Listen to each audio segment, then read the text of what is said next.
All right. See, we have sound. Sound looks nice. We got video as well. Video looks nice. We have signal on Rumble. See, like we are waiting for the signal on Rumble, and I'm gonna check if we should be going live through. Let's see.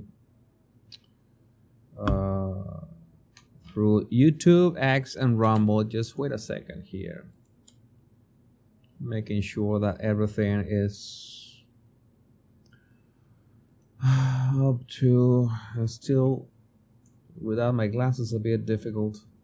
Yes, we have signal on X. Just waiting for the signal on Rumble.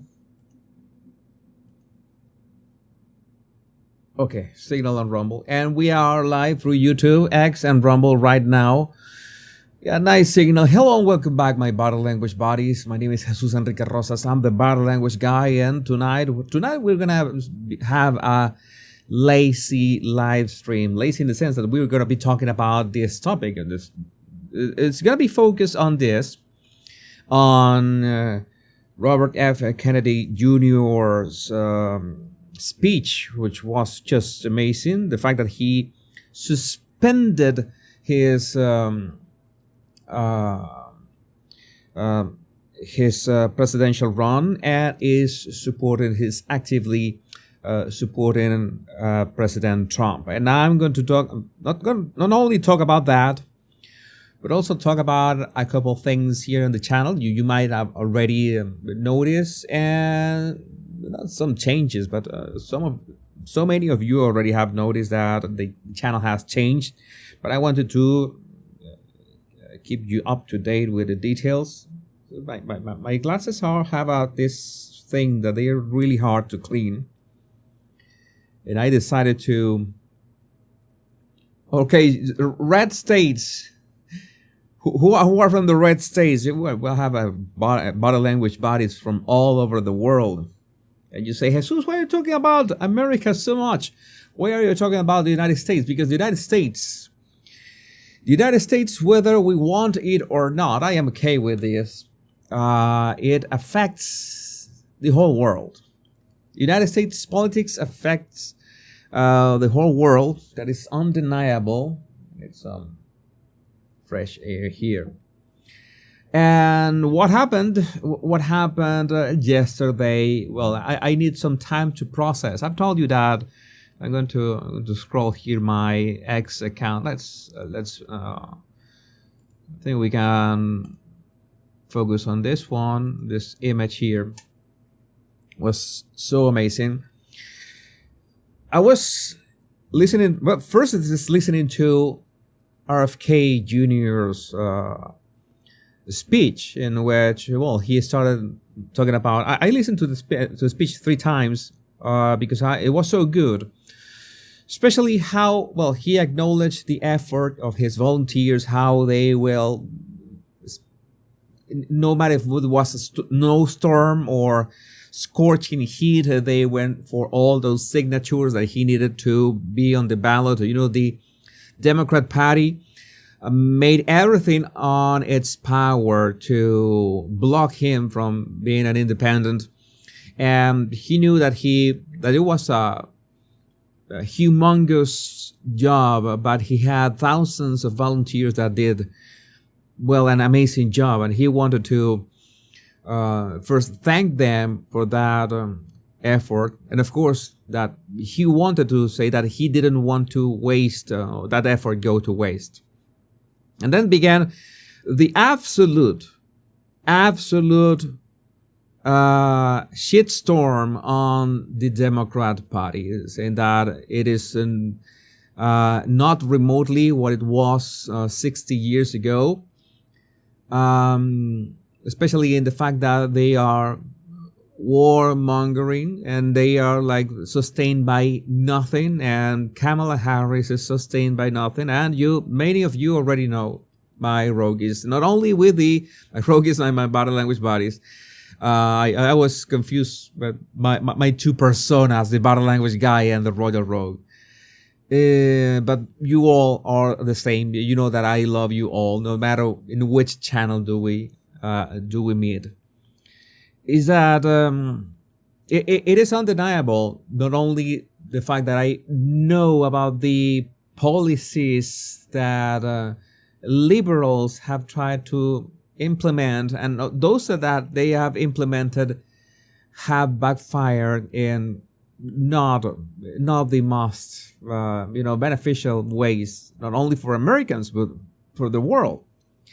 And I have tried to make it clear that yes, I am not a citizen or a resident of the United States, but I'm a citizen of the world. I consider myself that. I come from Venezuela, but I'm a citizen of the world, and I'm affected by this, and I have millions of friends in the United States, and I feel compelled that I need to talk about this. Let me see if I make sure I have better. Okay, I'm gonna have a better connection here, like this.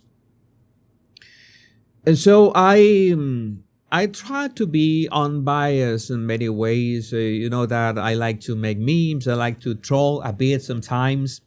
I joke about some topics, but in some other topics, it has been really hard for me to make some kind of joke, try to add levity to it. I have tried to add levity to this, but there's so much at stake that's been hard for me, especially, for example, my videos. So many of you are from the UK, and you know that the UK right now, it's I'm really afraid about the UK. This is related in many ways. I'm not going to go off topic, but again, this is a lazy live stream, so I will be covering many topics besides this. Is in the how we are seeing in real time how governments really don't care about the well-being of citizens. And I say it for my country, Venezuela. I say it for the UK. I say it for Germany. They had a stabbing yesterday, horrific. 3 people died. And the UK, there was a video of Birmingham today. I cannot even describe it, of this person stabbing a guy on the neck. I know that YouTube was already gonna. If YouTube begins to do crazy stuff, don't worry, we are still on X and Rumble. But this happening in the UK, and we have also, there was also another news that I saw here. A 34-year-old man has been stabbed on the streets of Amsterdam in the Netherlands. Amsterdam, I've told you, is one of my favorite cities in the world. Top 5 cities. I absolutely love Amsterdam, and this is concerning. I've always felt safe there. But this is what we got, and crazy things happening. Canada, I don't know where to begin with Canada, but let's go back to where we were talking to this speech, and we see, I would not say that every left-leaning government has done this, because we know that the UK, the Tories were like 14 years, and trying to do something about immigration, and they did absolutely nothing. So, but in this case, United States, going back to the United States, we have this concern about health and about the sanctity of children's health. And I think that was the most powerful part of RFK Jr.'s speech. For me, it was the highlight of his speech. If we choose to love our kids more than we hate each other. I mean, I heard that live, and I said, Okay, this is a speech for the ages. Like I was doing other things while I was listening to him. I couldn't really pay attention to him that first time when he was speaking live. But that sentence just struck me as powerful. If we choose to love our kids more than we hate each other, and that is a big problem right now. That is a big problem nowadays. I have, of course, I have felt the stupidest version of hate. I call it stupid hate because online hate, it's, at least for me, I've been creating content online for years. I've been in politics for years. I've been dealing with trolls and haters for years. I call it a stupid hate because real hate is the one that you go face to face. It's like if they dare to tell things to your face. And I always consider that if I would be willing to tell people to their face what I tweet at the same time. But then we have the problem that there's no discourse. There's no speaking of any policies. And that's one of the things that RFK pointed out. What does Kamala Harris stand for? I would like to know. And there are even people defending the fact that she has done 0 interviews. And I kid you not. There was this guy. I'm going to... where is he? I had to answer that. People defending the fact that Kamala Harris has not given any interview. Where are you? There's a sucker around here. I hope that he did not. Yes. There's a whole convention about her policy stance, including her speech, where she outlined her policies, says this guy here. You're doing an interview, won't get you that information. You're being deliberately ignorant. Here's her speech outlining her policies in its entirety. Well, I'm going to tell you one thing. I'm going to open my analysis of the transcription, and an analysis of the transcription is a bit vague, right? Create an opportunity economy where everyone has a chance to compete and succeed. Focus on building and strengthening the middle class. Okay, so you have a series of policies, right? And guys like this tell us that, okay, their policies are, there's a conversation about her policies. I don't want a conversation. I want a bullet point list. You know, like Donald Trump has. You open Donald Trump's page and you see his 20 policies, and I say that 1 or 2 are on point, and number 19, securing the elections, should be like number 3. And you can read them immediately, but you cannot find them anywhere on Kamala Harris' website. And people like this, you can listen to her speech. Her speech is 40 minutes long. I could read a bullet point list in 10 seconds or less. And no, as RFK said, Kamala Harris hasn't given any interviews. RFK said that he gives up to 10 interviews a day. And Donald Trump does his fair share of interviews. But no, Kamala Harris doesn't need to. To this guy, I answer you. I'm going to give you the same answer that the reply that I gave you on X. This is the problem.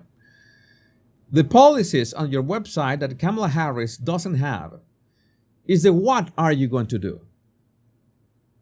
What are you going to do? You put it in bullet points. This is what I'm going to do.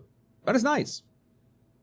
But the interviews and the debates, or especially the interviews, you have more opportunity for the other interviews, are to explain how you're going to achieve those what's, those policies. It is not enough to say, I am going to, and America's housing shortage. All right, that sounds nice. Okay, there's a shortage of housing.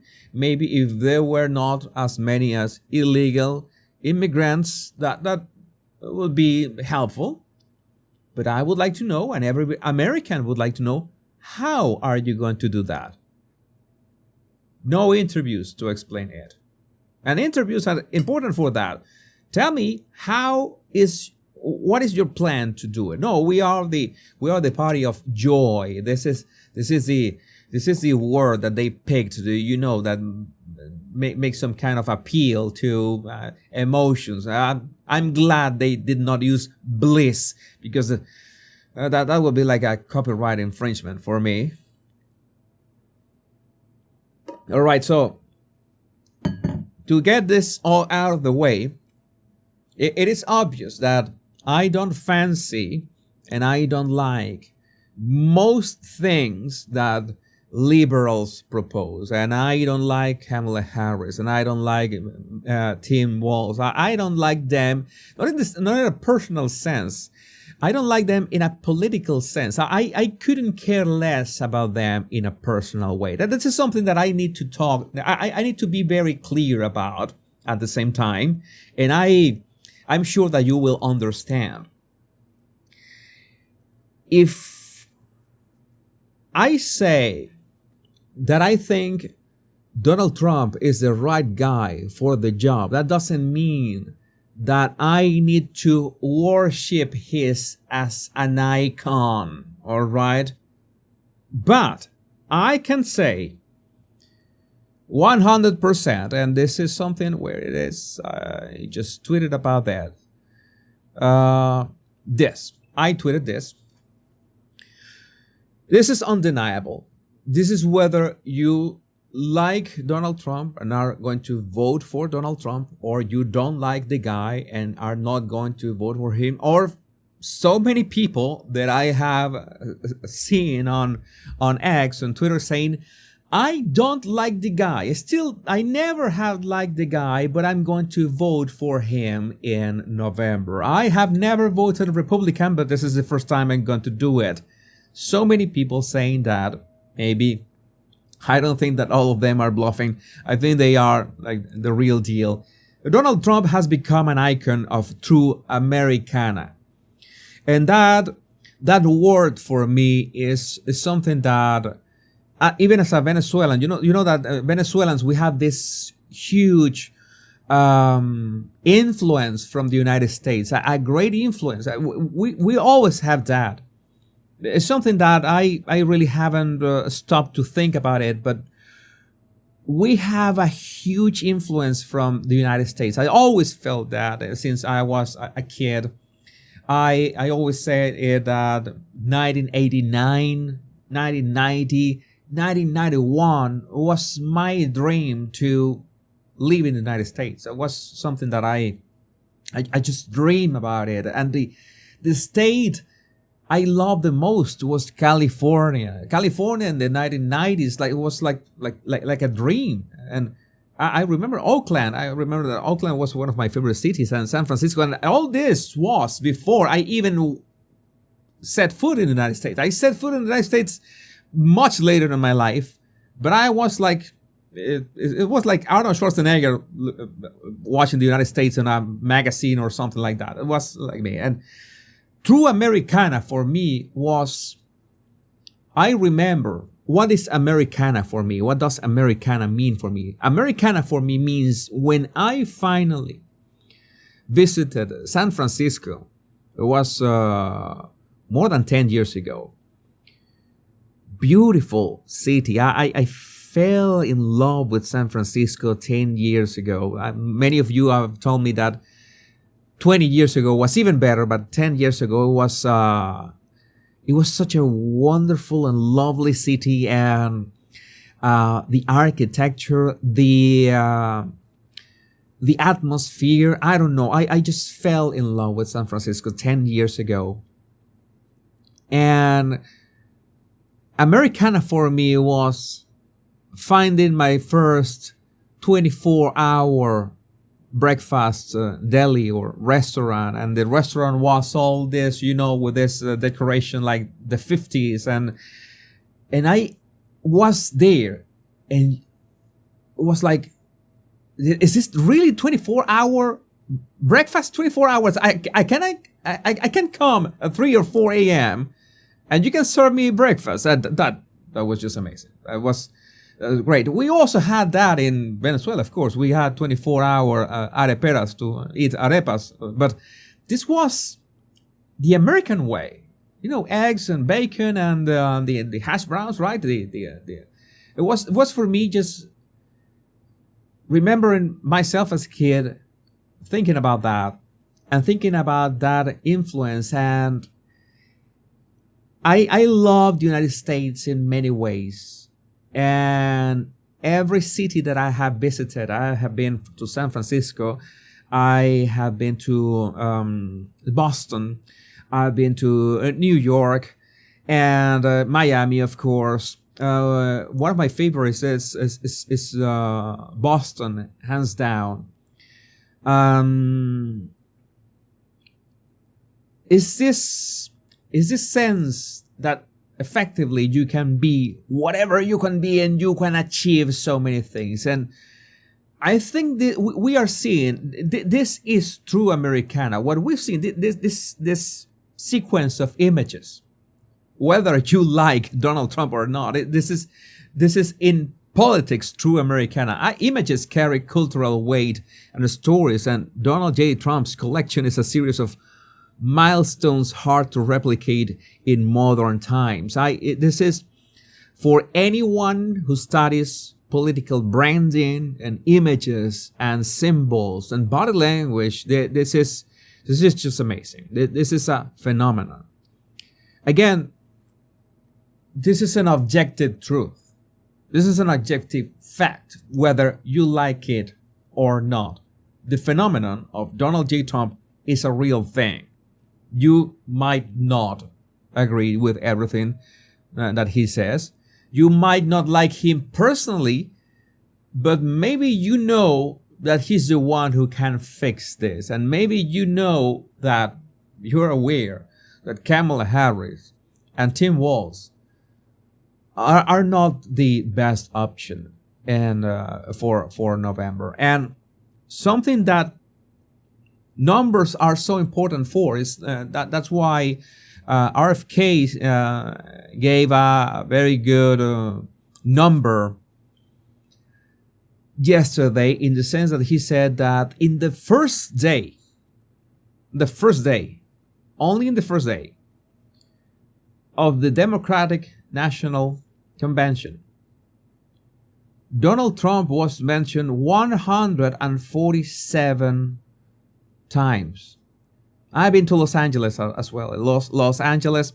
Honestly, if I have to pick, I prefer San Francisco to Los Angeles. Los Angeles, of course, I have always been a movie fan, and being in Los Angeles was energetic, feeling that. But I don't know. I felt that San Francisco was more beautiful 10 years ago. And he said that, RFK said that Donald Trump was mentioned 147 times only in the first day of the Democratic National Convention. And Joe Biden was mentioned only twice in all 4 days of the Republican National Convention. What does it tell you? And he said that. Kamala Harris doesn't have, who needs policies? Who needs some kind of plan when you can have Donald Trump to hate? That was it. I think I kind of look for it. Who needs a policy when you have Trump to hate? That's one of these words. Again, I'm gonna tell you what I think about this. I've told you many times, and this is the kind of things that we are gonna see over and over again. This happened, and this was so So funny to watch. Daily Mail Online. RFK Jr. accused of being a cocaine dealer at Harvard University as former classmate speaks out. You know how long ago was this? This was 50 years ago. 50 years ago. I hadn't been born yet. 50 years ago. I am not 50 years old. I hadn't even... It's something baffling. What does it have to do with what's going on right now? And this is hands down, this picture. This guy could have been the greatest rock star of the ages of an era. He had the rock star appearance on point. He looked like Jim Morrison back then. And yes, he's clean now. This is kind of things. You know that I bash Harry and Meghan a lot. You know that my Royal Rogue channel is entirely dedicated to make fun of Harry and Meghan. You know, in a non-invasive way. We need to talk about this as well. But I always give the opportunity that maybe people can change over time. I was not the same person. We have spent many live streams talking about that. You know, those moments when we, after 1 hour, 2 hours of live streams, I share with you my journey. No, it's like myself, let's say, 20 years ago, clueless. It's like I was absolutely all over. I was a mess and an embarrassment. I have been rebelling, writing emails. If you're subscribed, remember to subscribe. I don't have a link in the description. Why? What an amateur. Well, I'm going to include the link later. Trying to explain. 20 years ago, I was a different person, and as close as 5 years ago, I really hadn't really matured, right? I really hadn't gone through the trial by fire. Okay, trial by fire was really in 2021, mine. So people can change, people can evolve, people can, make mistakes in the past. And one thing is for sure, I'm going to change this because people that are arriving are going to think that I'm talking about Harry and Meghan. I'm not talking about them right now. It's not the moment. One thing that is that people can change for good and for bad, of course. And the other thing is that how to put this. I gave this analogy at some point in my ex account, and I said that on a video, is that if I'm going to hire a plumber, why do you think I need to hire a plumber? Maybe I have some kind of leak in the kitchen and it's leaking water everywhere. I had to shut the water valve and call the plumber. What do you think I need the plumber for? I need the plumber to fix the water spilling, whatever is going on with the if I cannot fix it myself. I don't care if the plumber has he is nice, he has a charming personality, he is full of joy. No. Can you get the job done? I don't care if the plumber has a harsh voice that is hard to understand. I don't care if I really don't care. I had to say this, but this is very simple. I don't care if the plumber is a womanizer in his spare time. That's his problem, not mine. He came here to fix the plumbing. I'm hiring him to fix the plumbing. I'm not hiring him to be his friend. Oh yeah, I need to, let's do some chit chat or whatever, right? No, that is not it. So again, I see a nice trend that people are finding it more and more okay to okay, maybe Trump is the one who can get us out this mess, regardless if you like him or not, regardless if the guy has been a womanizer at any point of his life, regardless of the things he has done or not done in his life. And you're going to tell me, also, Jesus, you're going to give anyone a moral free pass. Sort of. Because the plumbing is still on point. The plumbing needs fixing. Oh no, I need to check if I need to check if the plumber is Christian, for example. If the plumber is not Christian, he cannot fix my plumbing. What? No, wait a minute. We're talking about the plumbing. You need to fix the plumbing. You need someone who knows about the plumbing. You don't need anything else. It could be an android, a robot, for all that matters. All right. You don't care if the plumber was a baby powder dealer back in the 50s. You don't care about that. Does he have what it takes to fix the kitchen now? Yes or no? And again, I could sound very pragmatic sometimes. This can be controversial topics. But let me tell you one thing. And this is something that is a reality for any person that you meet. There is absolutely zero person which is perfect in this world. And how to put this? I've always said that I don't trust politicians.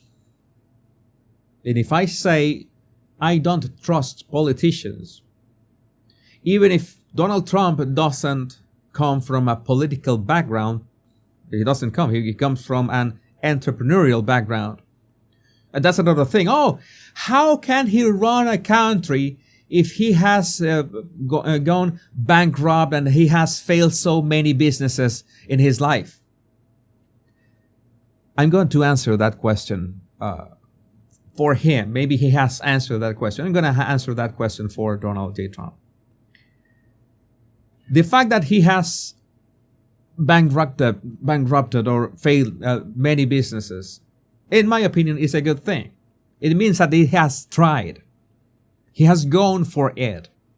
He did not sit still and say, no, I might not do this. No, he went for it. This is the entrepreneurial spirit of America and of any entrepreneur in the world. But we know that capitalism works like that. You have to test something. If it fails, you go and move on to the next one, and that's what you do. And if you have been an entrepreneur, or even if you have been a teacher, okay, a school teacher, you know that sometimes some lessons are harder to learn. Some kids struggle with some lessons. You have to, I failed trying to explain this way. I have to move and try something else. But the fact that you fail one time doesn't mean that you cannot keep on trying. And if you arrive at a great model of teaching or a great model of entrepreneurship, it means that those failures were worth it. So I find it laughable to say, he has failed so many businesses. Yeah, but he has been successful in many others. So if you think that success is only about not having failures, well, I'm absolutely sure that you're not an entrepreneur and you have never started a business. That I'm 100% sure about this. And I don't remember correctly if it was Winston Churchill, another figure from history, who has this, he was an alcoholic and was this and whatever, Churchill's personal reputation. And people try to look at what he did in World War II using the filter of his personal flaws. Do you really care if the guy was a borderline alcoholic, which, again, you cannot really have actual records of that. It could be hearsay. It could be his. He could have it written it himself. He could have exaggerated it himself. You would not care. What you want to know is what he did for his country. It's that simple. And if we talk about womanizers, well, I don't know where to start with JFK or Bill Clinton. I don't know. We can go down a rabbit hole that is going to be so gross that we could be hours in here. But the problem is that you need the plumber to know about the plumbing and not make some kind of bland promises of what's going, I'm going to fix the plumbing. It's going to be, I don't know, the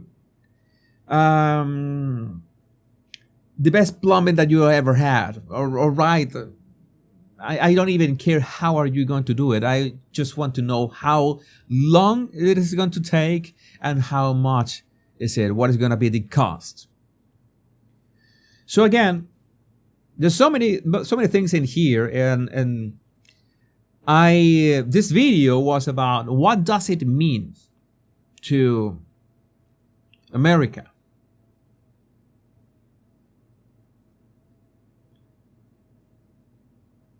I think this means a couple very, how could I say this, complicated stuff. Because RFK also spoke about the war in the Ukraine. That's one thing. He spoke about big food, in which I think it's big food that they call it, in which all these additives that make food more addictive that are banned in Europe. We can make fun of Europe all that you want, but in many ways, banning all those additives is a good thing in food.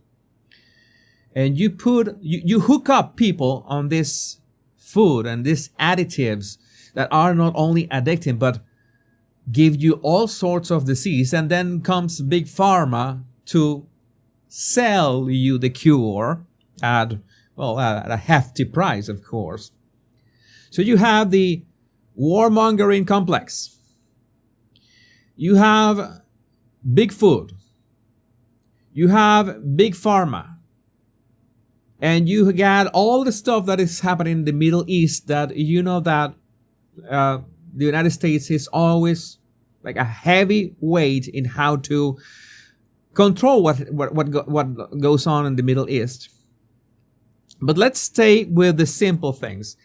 People that are interested in wars, warmongers who earn money, the food industry in the United States that, earns a ton of money, making sure that people is hooked to that food, and using additives and all sorts of stuff that is borderline or sometimes it's plain cancerogenous. I don't know if that's a word.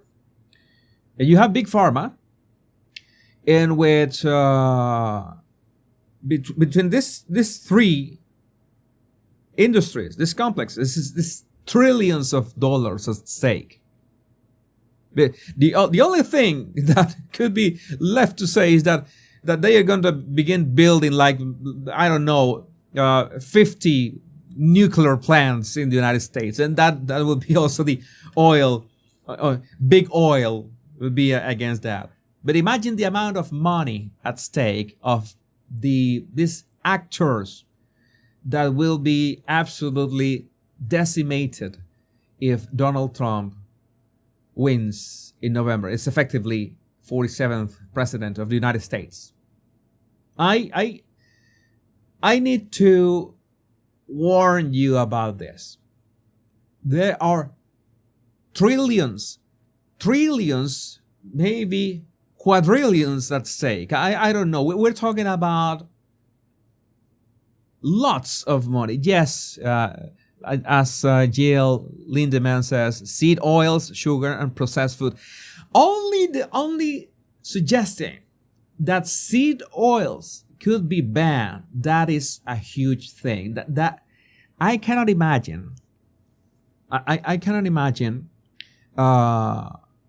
if seed oils are actually banned, what is going to do that to the food industry? Because, well, we're talking about a lot of corn in the United States that is used for that. Correct me if I'm wrong, but there's a lot. So there's this humongous interests against Donald Trump and RFK Jr. Remotely setting foot in the White House.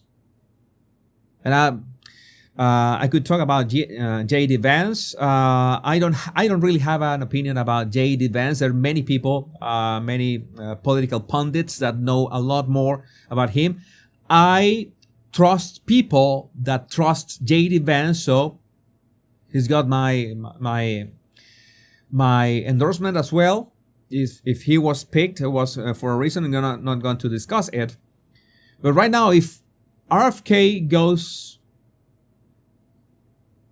that path, that is going to be big for health. Like, as they are saying, making America healthy again. Stop the vicious cycle of poisoning Americans with food and then selling them the cure for that poisoning. That is baffling that it could be a thing. But the problem is that trillions at stake.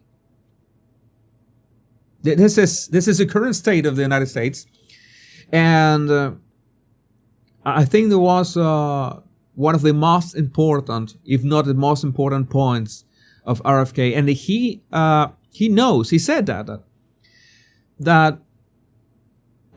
there was also this point that he was talking about in the Joe Rogan podcast about this book, The Plague, from Camus, that I think was his father gave him before he died. And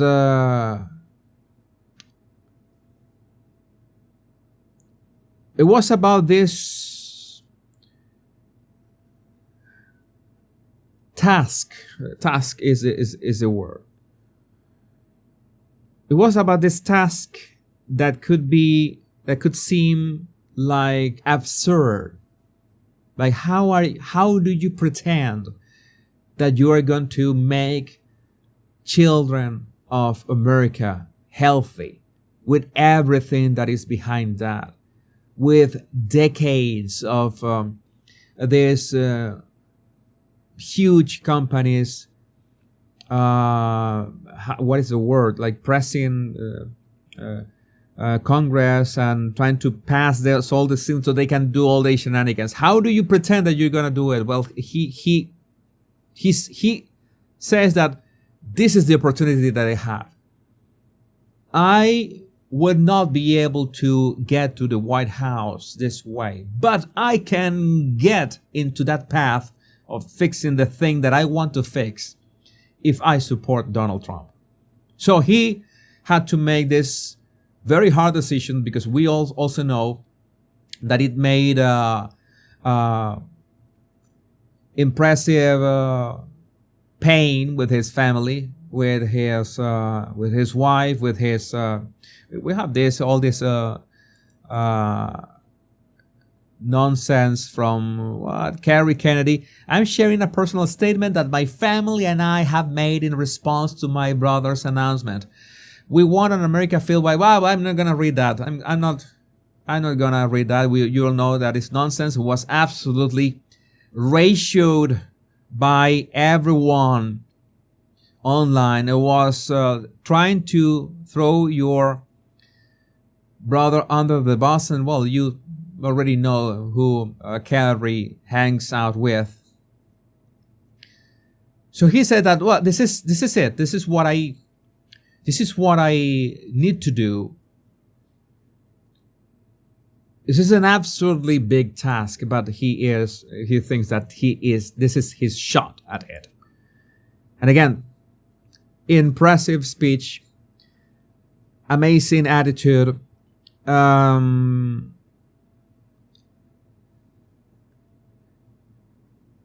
how could I say this?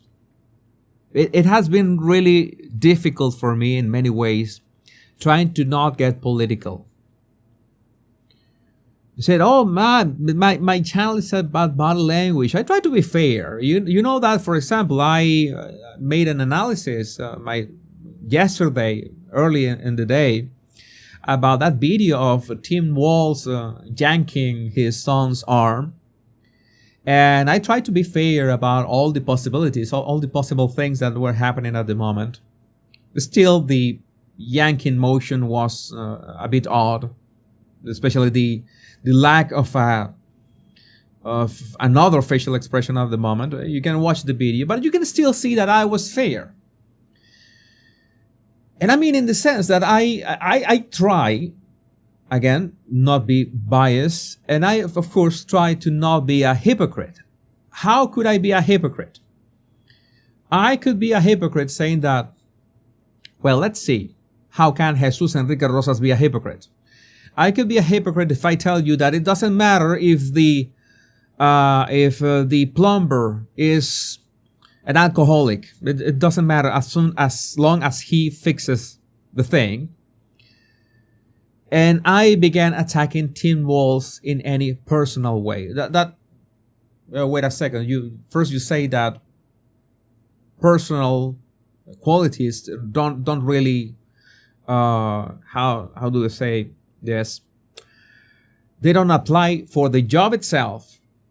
If you say that about RFK or Donald Trump, J.D. Vance or Kamala Harris or Tim Walz, it should be the same for everyone.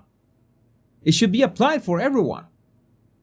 And I believe in that. If you have a rule set in place, you cannot have double standards. That's something that it should not be. I would not say that I have never had double standards. I've never been a hypocrite, because I know that at some point I must have acted in some way or said something and acted in a different way. I'm human. I try not to make that kind of mistakes. That's why I make so much emphasis in what are Kamala Harris'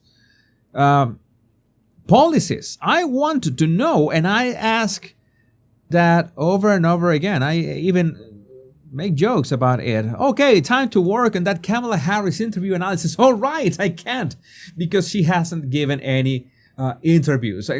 How can I analyze Kamala Harris if she doesn't give interviews? It's that simple. I'm not saying, she laughs this and this way. If she knew how to fix America, I wouldn't care how she laughed. I don't care if she doesn't, because they have even said, Donald Trump, he was with Theo Von a couple days ago, and how is it possible that Donald Trump never laughed, or laughed only twice with Theo Von? Who is that guy?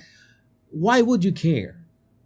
Again, why would you care that Kamala Harris is laughing all the time? I would care in all cases about Kamala's laughter, is that she was not like this 10 years ago, and I have proof. I have to make that video.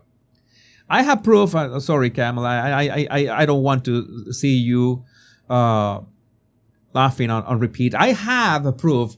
Have clips of Kamala Harris speaking 10 years ago, and she was not like this. What changed? I don't know. People say, maybe she empinar el codo, I would say in Spanish. But I wouldn't say anything about that, because I already mentioned Winston Churchill. And we know that Winston Churchill was a heavy drinker. And how that would be hypocritical of me saying of Okay, I admire Winston Churchill for what he did during World War II, but I don't trust Kamala Harris because she's got issues. No, it's all of that is allegedly. We don't have proof of that. And again, I cannot treat Winston Churchill in one way and Kamala Harris in another way. I want to know, what are you up to? What are your policies? What do you propose, and how do you plan to implement it? That's the war that we need to be battling, right? You battle wars. You have to be fair, and that's something that I love about the UK. And that's something that I realized the other day. Someone asked on X, what is one of the UK's, United Kingdom's, values? What is one of the values of a traditional British person? And being fair. Someone said being fair. And I said, oh, that is right. I think being fair is. I have met, let's say, not say hundreds, tens of. I'm gonna make the joke. Very fine people in the UK. I have met hundreds, but I really known tens of them, and I can say that yes, being fair is a quality that is part of tradition of a real British person. Being fair, that's something that I love of the UK. It's something that I have adopted from the UK, as I have adopted the honor system from Japan, which I absolutely love. At the same time, I try to adopt things from every country that I admire. I love that entrepreneurial spirit, the capitalism of America, where dreams come to be realized, that you can realize whatever you set your mind to. And I see all this mindset, a scarcity mindset, that like you have to like lower everyone to your level. No, everyone should be raised to the potential that they're willing to do. Oh, but some of them are oppressed, and that is a bit more complicated. I was talking about another thing. I was talking about this. I was talking about the United States. But yes, being fair means that if I'm going to criticize Kamala Harris, if I'm going to criticize Tim Walz, I'm not going to attack them for their families. I could make a comment or two. For example, it will be her stepdaughter, Kamala Harris' stepdaughter. I made a remark. I can just jump here, say that a remark about Kamala Harris. I changed this. Why this change? Okay, something changed.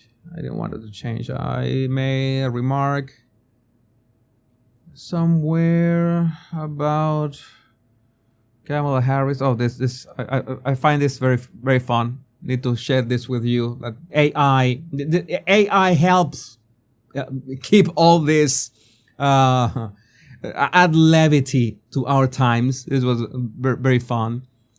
And let's see. Okay, here we are. I'm gonna put this. Okay, this is a stepdaughter, right? This is Kamala Harris' stepdaughter. That is the daughter of her husband. Please correct me if that is the right word. Kamala Harris' stepdaughter. There was a nice picture. She's a model. She is a designer, I think. There are pictures that I don't like much about her. There are pictures that she seems okay. But I said something. Where am I? Oh, so many things. Where am I? Okay. I said something that I did not understand. Why did she go to the Democratic National Convention like this? And I said, this is bad taste. And people, oh, you cannot say that. You are attacking. Now you're attacking her family. No, wait a second. Bad taste is a real thing. And bad taste, let's try to understand this. You remember that this happens a lot when I talk about Meghan Markle. Oh, that's important to know as well. Thank you. That Kamala Harris has been in office 3.5 years, and she's acting and speaking like she is against whoever did all this shenanigans or whatever. So having bad taste is not an inherent quality of you. Okay, you were not born with bad taste. Like a quality. Like myself, it could be like my skin color. It's something that I cannot change, right? Unless I don't know, makeup or something. But it's like I am not making fun of none of her. There's a word for that. Inherent qualities is not. I really forgot. I forgot the word because I don't attack people personally. Bad taste is not something, it's not a personal attack because you can change your taste. You can refine your taste. This is bad taste. I mean, you could be a model designer, you can be edgy, but this is not the way that you present yourself for such an important night for your stepmom. It's not the right thing to do. It's that simple. That was my point.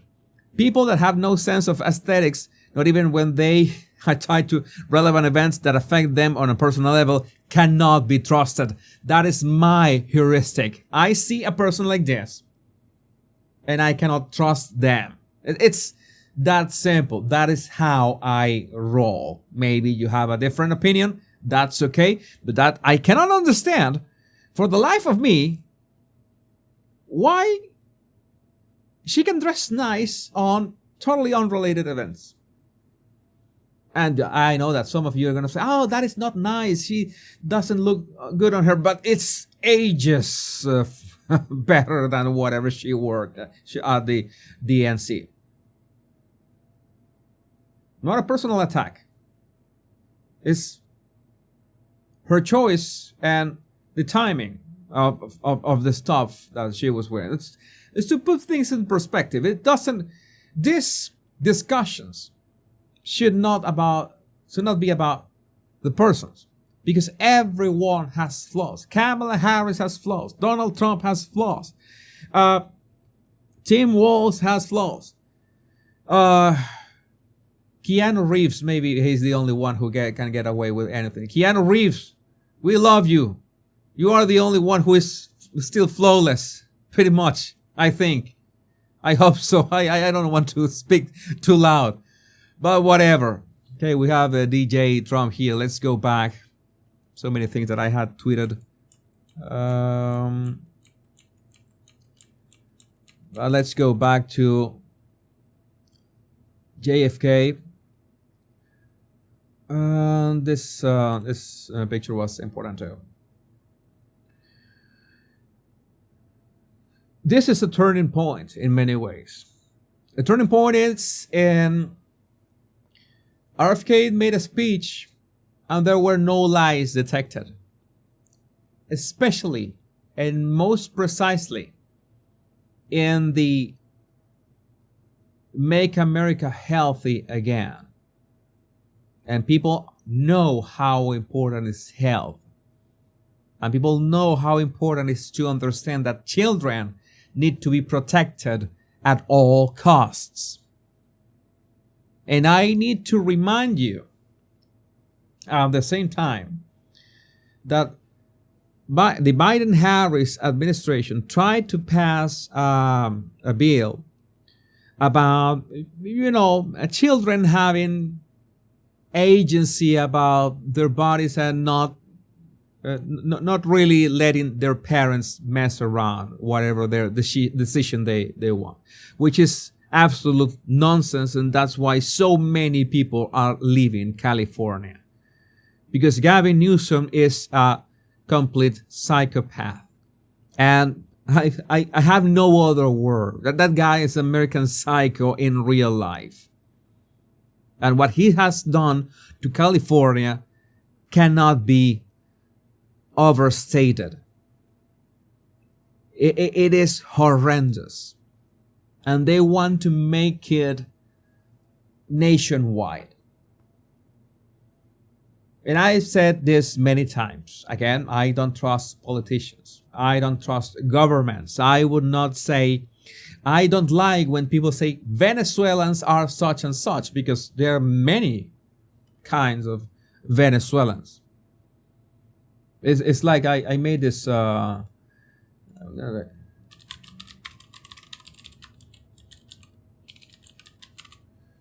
it's like this joke I made. I'm going to, if I just copy and paste it here. Made this joke a while ago. Inside you are true Venezuelans. Inside you there are two Venezuelans.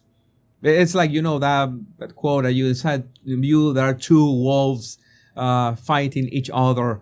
You know that quote that people the WhatsApp and stuff. And in fact, we Venezuelans, we use both the malandro and the Carolina Herrera, depending on the circumstances. So when I think about it, when we Venezuelans think about it, we in fact we switch between these two states at will. But no, not every Venezuelan is a gang member. And some Venezuelans are, like Carolina Herrera. And some Venezuelans are like myself. And there's all in between. So you cannot say Venezuelans are like this, such and such. As in many ways, how could you say? It's like when you say, for example, people say Jews, and they talk about the Jews in general. You cannot do that. Because, for example, in Venezuela, I find it really offensive when people talk about Venezuela and imply that you're talking about the government of Venezuela, Nicolás Maduro, who is I cannot say it right here, but I still want to keep my live streams family friendly.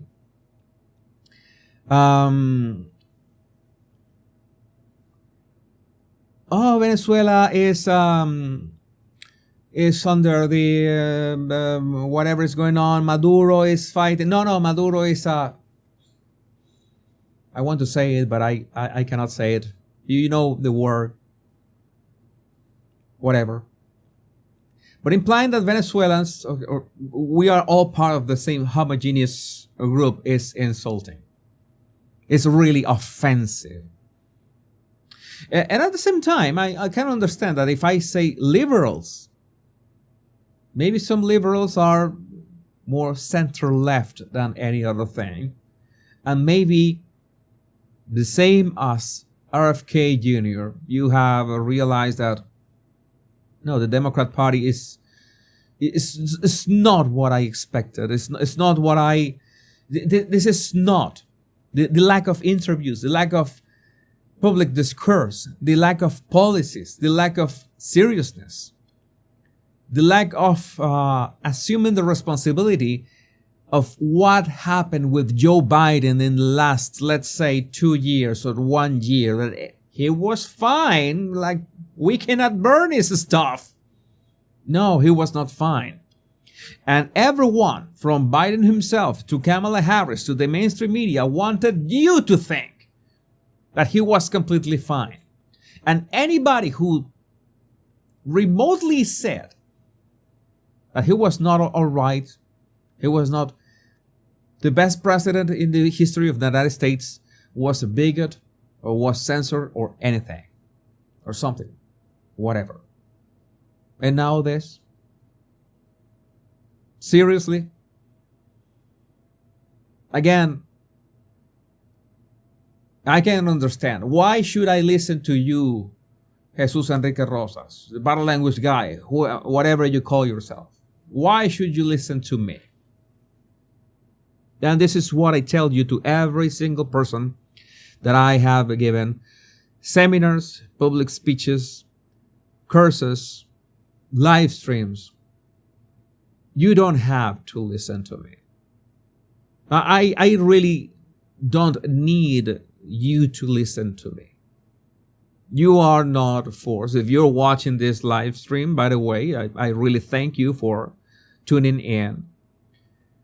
But I just try to ask the uncomfortable questions that so many people cannot answer.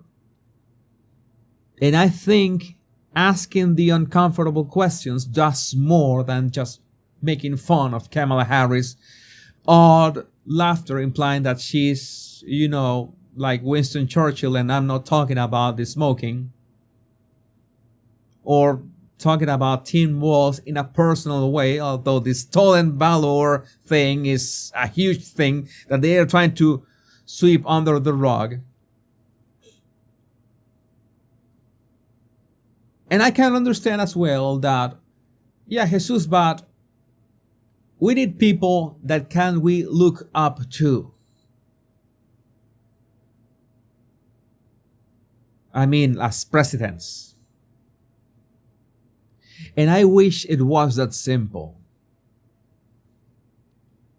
Because politics in itself is a dog-eat-dog world. There's no space for the weak in there. None at all. So, to be remotely successful as a politician in any country, in any party, you need to exploit certain sociopathic traits. It is required. I would like to tell you, oh no, there are politicians that are, pure. No. They absolutely need to exploit sociopathic skills to get job done. Because it's just like that. That's why I usually have my reservations on a personal level. I could have my reservations on a personal level about Donald Trump. I don't idolize the guy as a politician. Maybe I can admire him, his grit as an entrepreneur. I've always done that. That's something that I can stand behind. I know that so many of you have felt the effect of his policies during his first mandate. That is, your first-hand experience is much more valuable and valid than whatever analysis, body language analysis I could do. But when I ask the questions, the uncomfortable questions, at least I see Donald Trump answering them. And I don't see Kamala Harris answering them. And there's something that I need to get out of my chest as well. And I know that this is one of the most triggering things. I've noticed that this has diminished lately, what I'm about to say, but so many people saying that Donald Trump is a threat to society because of January 6th. And I don't know how to tell you this. But January 6th, it's laughable. Laughable. I don't know. It's like, I think I had a meme about that as well. Or insurrection.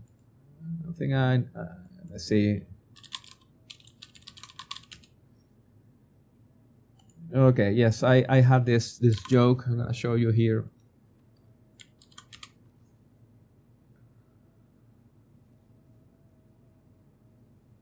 I had to make this meme. I see so many people saying that January 6th was an insurrection, and that is laughable. I mean, I would laugh to your face It took me months to try to digest the fact that people were actually calling that an actual attempt to overthrow the government. I lived through an actual attempt to overthrow the government on February 4th, 1992. It was Hugo Chavez in Venezuela. And I see so many people who was sold the idea that the government was about to be overthrown, and I see the videos, and I say, that's what is great of being an American. And what do I mean by this? That being an American means that you haven't ever been exposed to the real thing, to the real evil stuff in the world. You have been protected in this shell by, I don't know, a capitalist and Christian force field that have protected you from all the brutal stuff that has happened in other countries. I lived through that. Then it's something that it's so hard to process for me. Oh, we had an insurrection. I have so many words that I would like to say here, but I try to keep the the gentleman attitude. But whoever thinks that was an insurrection, you don't know what an insurrection is. You cannot define it. You cannot compare it to anything. Again, it took me months to process that. Remember that I always say that I was in, I had really a lot of troubles at the moment. I was not paying attention much to the media, and I saw that what are they talking about? What are you talking about? So, I see too many people has been drinking copious amounts of Kool-Aid lately, and at the same time, so many people waking up to the reality of what's going on, and so many people asking the uncomfortable questions. Wait a minute.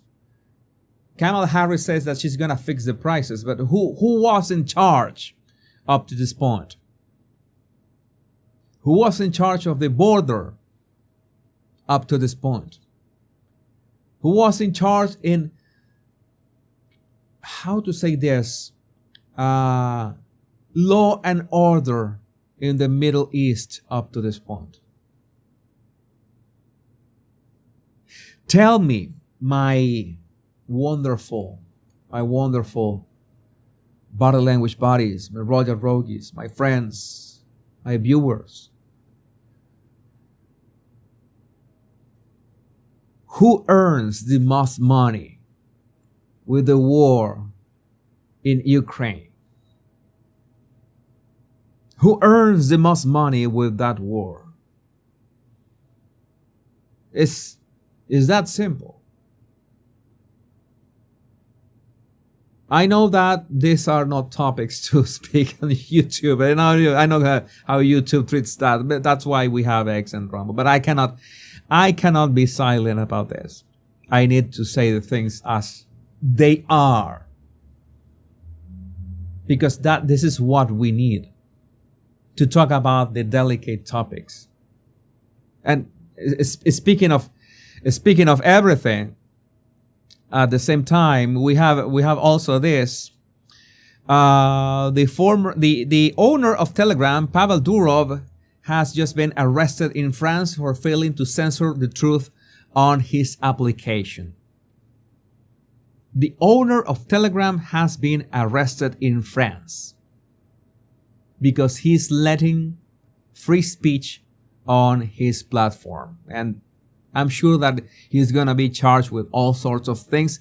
I'm not saying, of course, I'm not endorsing all the content that could be running on Telegram, all the groups that could be there, all the chats that could be there. I could not endorse it. But when these kind of things happen, it is a situation for concern, because you have the UK wanting to censor X, the European Union wanted to censor X, people getting thrown into jail just because of a Facebook post. We are living truly crazy times. And the only way that we have to perhaps course correct this is to have examples like Argentina with Javier Milei, which so far has been doing nice.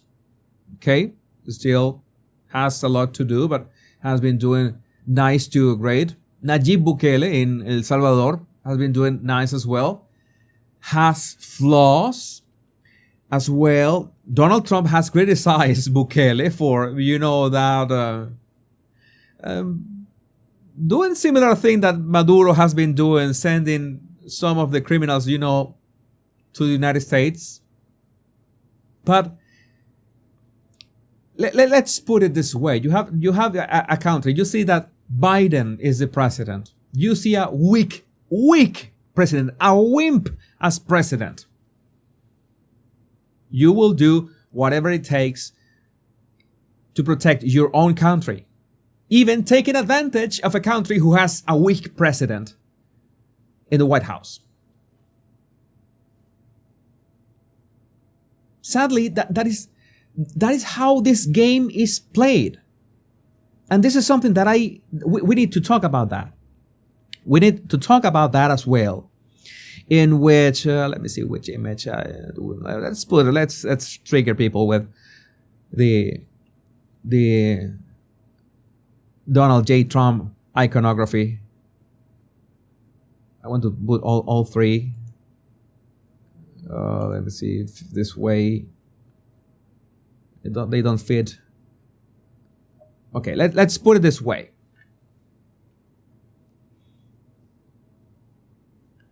Oh, you cannot try to make your people in your country better by making people in another country worse. I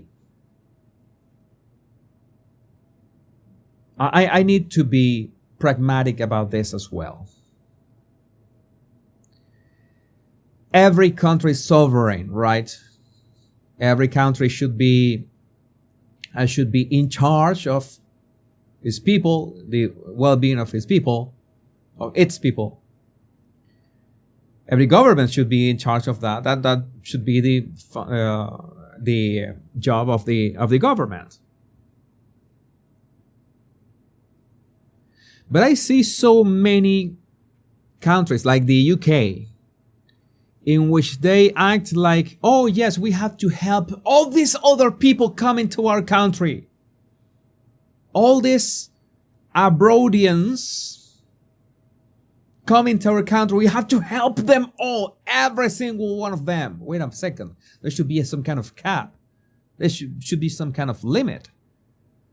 Because you're spending how many billions a year helping people from other countries?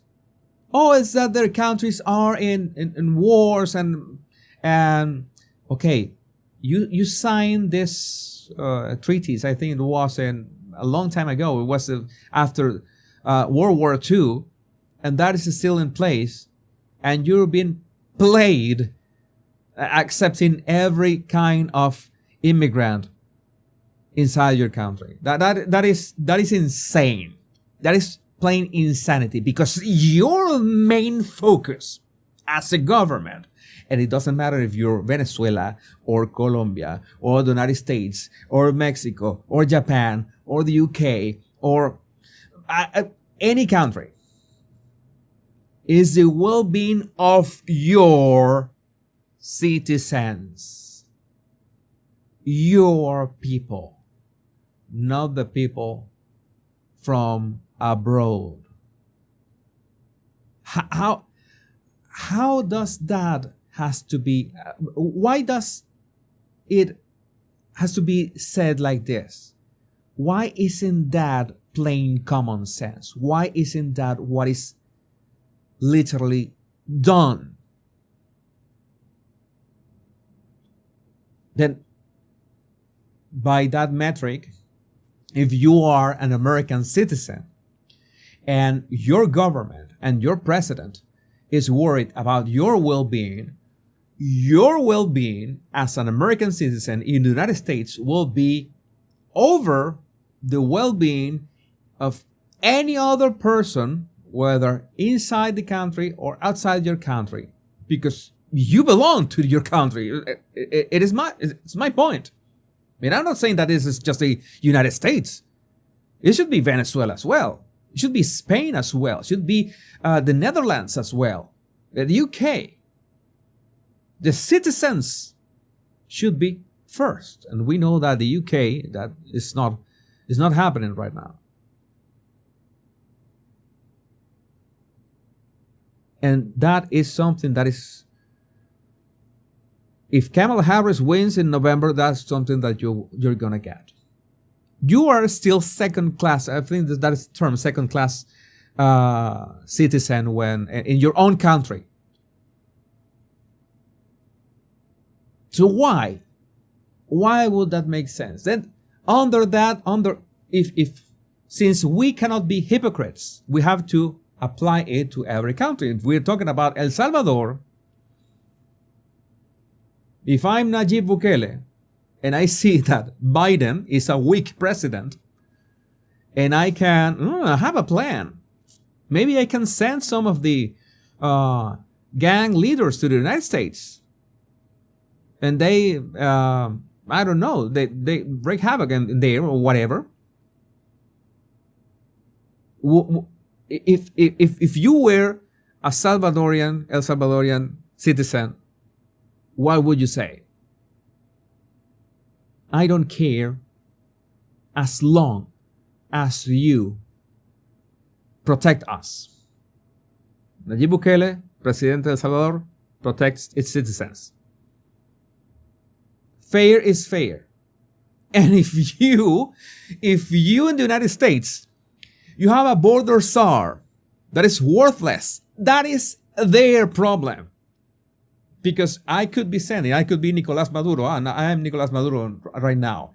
And if I open jails and I send all those dangerous gang members to the United States, who is letting them in?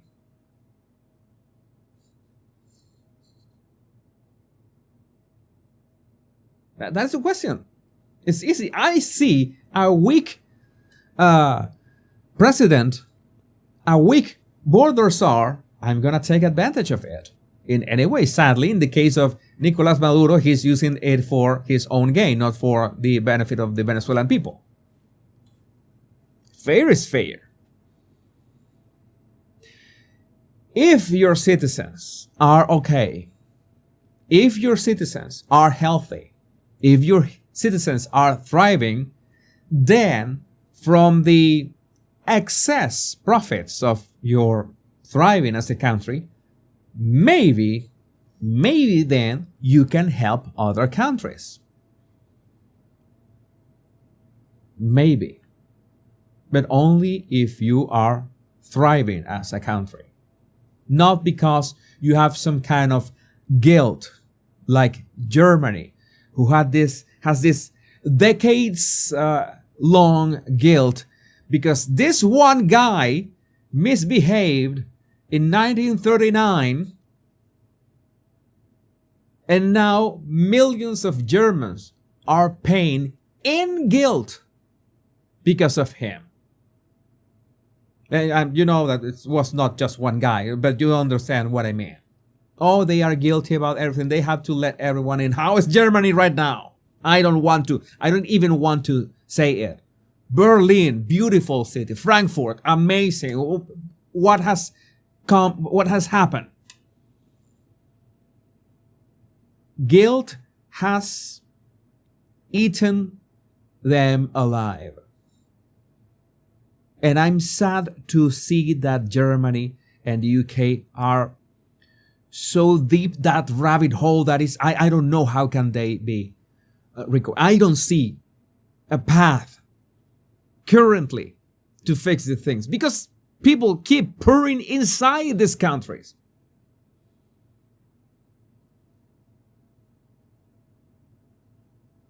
People that will not adapt, will not assimilate into the country, will be a burden for taxpayers inside the country. Is it fair? It is not. But as my pinned comment, my video on X, illegal immigration is weaponized to control you. Oh, Jesus, you're being so unfair. You are an immigrant too. Yes, I am an immigrant too. But fuck's sake, I had to put all the paperwork in the fucking world to be accepted in every country that I went, and I needed to say it. Because it was a pain in the ass for years. And seeing how many people just could enter and do whatever they please. And if you complain, you are gonna be in trouble, not them.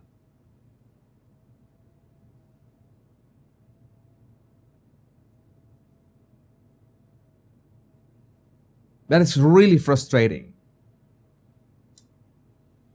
And I say it as someone who always admired the United States for the order and the thriving, admired the UK for the fairness, the fair game, admired Japan for the honor. And I've tried as a Venezuelan to uphold, with flaws of course, because I have flaws. I am not perfect. I am not an angel. I have done things, but still I try to behave and see how this mess has become, and see how countries that I love, like the UK, and see that cities that I love, like San Francisco, has been lost to the nonsense.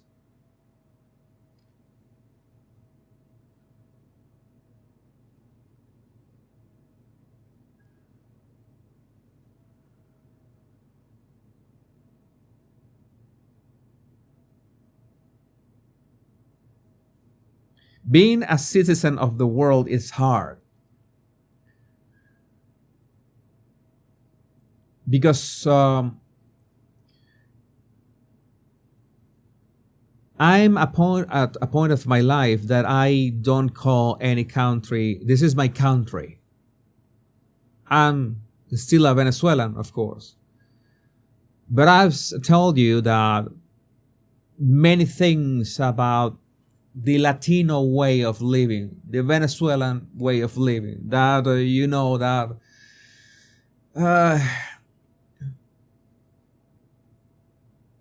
corruption in which we grow, not gonna lie, can be helpful for many things. But it's something that you say, this is a free-for-all. And I could not stand that. I cannot live in a country that is a free-for-all. And the more avispado, pila, vivo that you are, then you will get ahead. I cannot. I need a society. I want to live in a society when the more effort you put in, the more you get. Meritocracy. I found the word much later. You have the merit to have this. Oh, you come to our country, you have to put in the work. You have to prove that you're not going to be a burden. You have to prove that you're going to be a good citizen. You have to prove that you were a good citizen in your country. Who has proof of anything? when you come like all these 100,000 people enter these countries. Proof of nothing. And they are given everything. Oh, you are just jealous about that. No, that really doesn't affect me. Whatever the UK does with its taxpayer money, it doesn't affect me.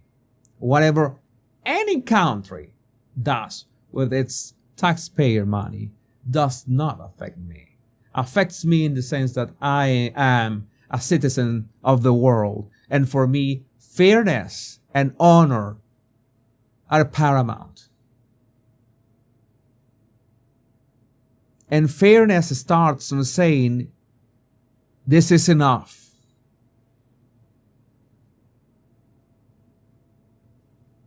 Saying that whatever your country is going through was caused by people who were in power and planned for all this to be. Oh, why do they let this keep happening? Because it's planned. It's part of the plan.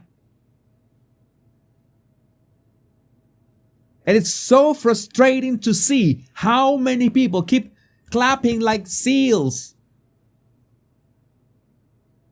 because they have been completely brainwashed. And the first ingredient of that brainwash is guilt. Guilt tripping people into, oh, we need to keep our borders open. We have to help everyone. We have to for everyone. No, you don't have.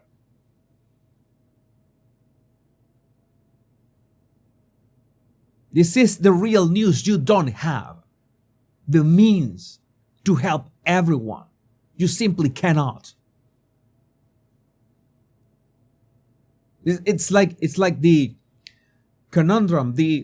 How can Superman exist if he has super hearing and he can hear anything happening in the world? How does he choose who to save and who not to save? Because he cannot be in every place at any given time. No country has the capacity to endless amounts of help to everyone who comes to the country. That is nonsense. That is not sustainable. Oh, you want us to be egoistical. That's not how a Christian behaves. That's the problem. That is the issue. And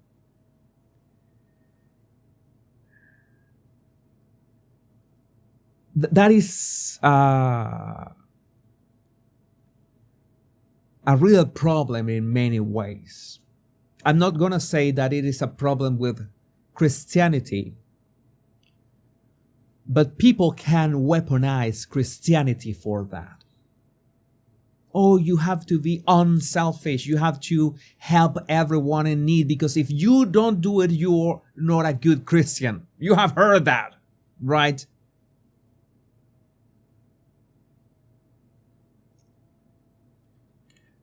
But God gave us a brain. And God gave us a brain to think and reason and understand that, no, wait a second, that doesn't work. Because if we try to help everyone, then everyone is going to be effed up.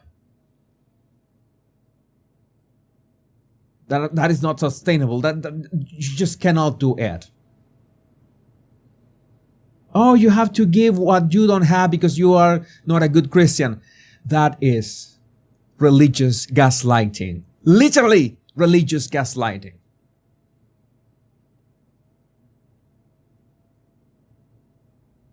And the God that I know and the God that I speak with would not want nonsense in the world. And the nonsense starts with us if we don't use what He gave us to think how this should be, what should be going on in our countries, and realize that these people like Kamala Harris, are brainwashing us into trying to, where's Kamala? Where's Kamala? Yes, there's Kamala, her, oh, so nice.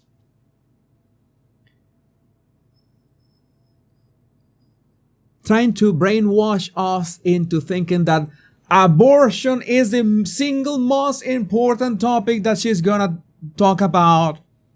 And we are 72 days until the elections. We still don't have policies. And somehow abortion is very important. I don't know what it's so important about abortion. That's a topic that I will be talking about in another video. But they will gaslight you into guilt trip you into accepting illegal immigrants, into accepting that your hard-earned tax dollars be spent on weapons of the warmongering complex to be sent to an overseas war that was manufactured for the sole purpose of moving money from one hand to another. And the only solution to that is stopping the war as soon as possible. And I don't have patience for stupidity. I really have lost my ability to understand how stupid the people can be on X. And I praise people like Vivek Ramaswamy who have a patience for stupid people that I really cannot comprehend. I wish I had it. I wish I had that patience.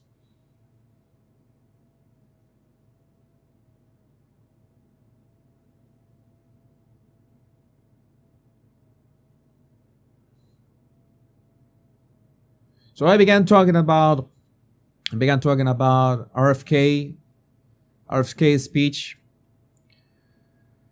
I began talking about his speech and his endorsement. That was this video was about. But as usual, you can see how these topics affect me.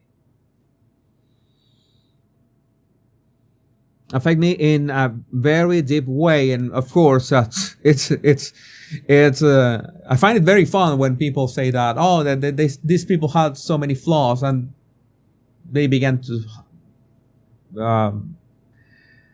cite these things that they did 50 years ago. I also was irresponsible 20 years ago. I'm still a flawed man. Nobody's perfect. But we try to do the right thing. And thinking is hard. And you know why people don't like to think? People don't like to think because thinking means that you have to make your own decisions. And once you make your own decisions, you have to deal with the consequences. So it's easier for people just to say, I'm going to vote blue, whoever it is, no matter who it is. Sheep.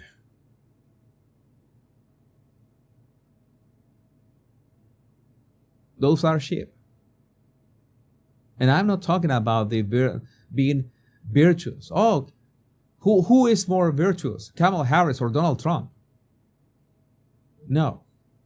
I'm talking about the uncomfortable questions. I'm talking about the policies. I'm talking about the record. And I'm talking about the answers that Kamala Harris voters still to this day cannot answer. The questions that Kamala voters cannot answer in a coherent way because they don't have answers, because Kamala Harris haven't even given them anything. Only orange man bad.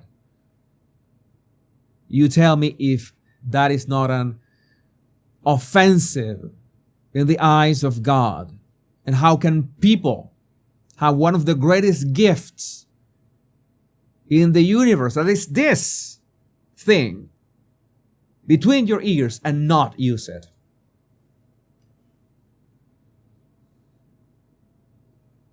It's frustrating and something that I know that I will never get over it, but at least I try. I really appreciate you. I have tried to keep an eye on your comments. I think most of have been respectful, and I really thank you for that. I know that these topics can be really triggering.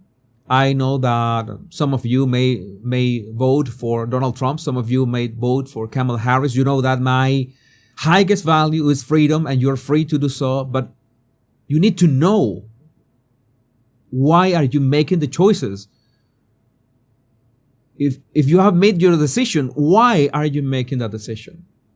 That's most important than anything. If you vote blindly, even if you vote well for the one who can fix things, even if you vote well, but you don't know why you are voting well, that is still a problem. Because after 4 years, you will vote for another person blindly. It will be like a Russian roulette. No, you have to think. And I think I can help. I can help asking the questions that help us think about our current times and the current nonsense that we are going through. You see, look at your super chats. And again, I really am really thankful for how respectful your comments have been this evening. Let me see.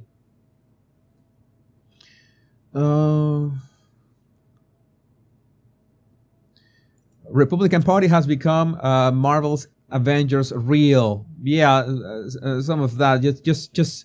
We just want them to get the work done. That's what we want. J.E. May had to leave early. Thank you, Jesus. Have a good night. Thank you, J.E. Day-E, thanks for following the campaign. I'm a proud Trump supporter.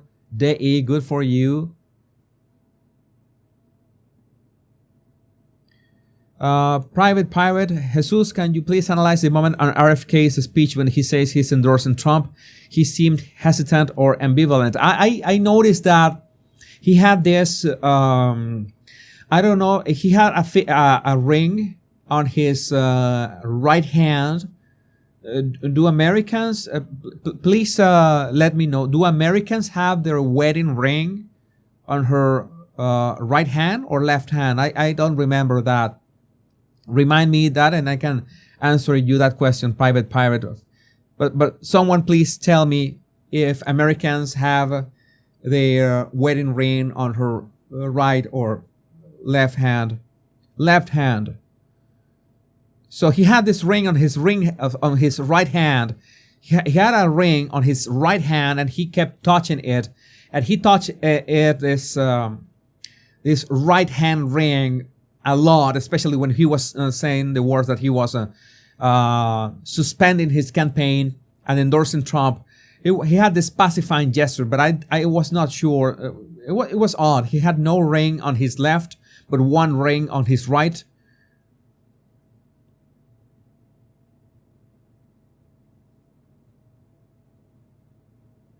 Okay, so I don't know. Maybe, but well, he was touching a lot this ring. That's all. That he was very parco. Not very. He didn't have many gestures on his speech. The speech itself was amazing, but he didn't have many gestures, and only that he had this pacifying gesture of touching his this ring on his right hand, especially in those moments. Ricky Lee, a thumbs up. Thank you, Ricky. Thank you for that one, that super sticker. Margie, thank you for your super sticker as well. Oh, Adrienne Curry, Adrienne. Oh, thank you, Adrienne. I'm following you on X, by the way. Love your content. Bravo for taking a stand. MAGA 2024. Yeah, following you, Adrienne, on X. recently, and yeah, trying. I'm really I'm honored to have this platform to be able to talk about these topics in this way, because it is important. It's something that we can be uncomfortable talking about this. You know that so many things that this is, most of the time, this is not black and white. The most problems are not black and white, but it's like sometimes you have either freedom or communism, and yeah, that is an easy choice to make. That is a very easy choice to make.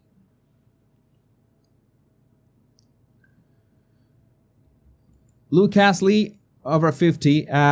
As a Nicaraguan by birth, Venezuelan, I grew up there after the Nicaraguan Civil War with the socialists getting adopted by the US. It is terrifying to see that cancer coming here and many welcoming it.